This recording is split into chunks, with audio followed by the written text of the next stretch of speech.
imbere yayo, kuko yagambiriye kera k'urukundo rwayo ko duhinduka abana bayo tubiheshejwe na Yesu Kristo kubw'ineza y'ubushake bwayo, kugira ngo ubuntu bwayo butagira akagero bushimwe ubwo yaduhereye mu mukunzi wayo yo waduhesheje gucungurwa kubw'amaraso ye, ariko kubabarirwa ibicumuro byacu nk'uko ubutunzi bw'ubuntu bwayo buri ubwo yadushyizeho bukatubera ubwenge bwose no kumenya mwakira ijambo ry'Imana. Dusomye ko imigisha yose ariyo mu ijuru n'iyo mu isi n'ahandi hantu uzayivana atari kuri Kristo. Yaraje mu ijuru ngo habuze umuntu n'umwe wabura igitabo, habuze umuntu n'umwe wacungura umuntu. Aravuga ati kuko nakunze aba bantu reka nzijye kubitangira ngira ngo byabigaragaza ko uburwayi n'ibiza nzabizi ko n'Imana ishoboye byose. Nihaza umukene nzabizi ko n'Imana ishoboye byose. Ucikamijeho umutima nzamuriye kandi azambone. Niyo mpamvu uza gushengerera Imana nta muntu uguhaye oda, nta muntu ugutegetse ukavuga ngo ngiye mu nzu y'Imana kuyishengerera kuko yabyariye Hagari kandi n'Imana ishoboye byose.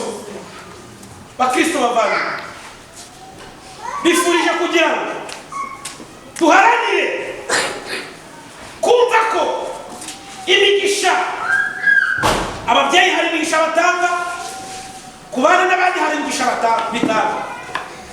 Okay, mwumva aka kantu yo gusoreza mu mbabare mu ndavuga umuturanyi wawe ashaka kukubera umugisha mu gihe wabonaga ari gisitaza ku buzima bwawe, ariko wamwihanganira akakubera umugisha.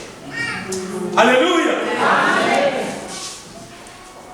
Ubundi umufilosofi yaravuze ngo umuntu w'umuturanyi wawe uzamwihanganire. Vuze umuturanyi wawe ndi utuye, ntabwo muzajya wo kwibuka zibiri kumvikana. Hari umuturanyi uza ariko ari umupangayi akuzana akigendera, uwo nguwo araza akakuzambaguza iyo abishatse akigendera, cyangwa kubera umugisha akigendera. Ariko ndi kuvuga wawe ndi umuturanye wawe ugira abantu bavuga ngo yewe arakwanga, kamubwira kakara kandi bavuze muri presence y'Imana uzamwihanganire, wirinde ikintu cyose cyatuma utandukana nawe ariwo biturutseho. Nyuma y'uko kwihangana Imana izaguhereza ikamba biturutse ku kwihangana wagize akubone nk'umuntu muzima umuhinga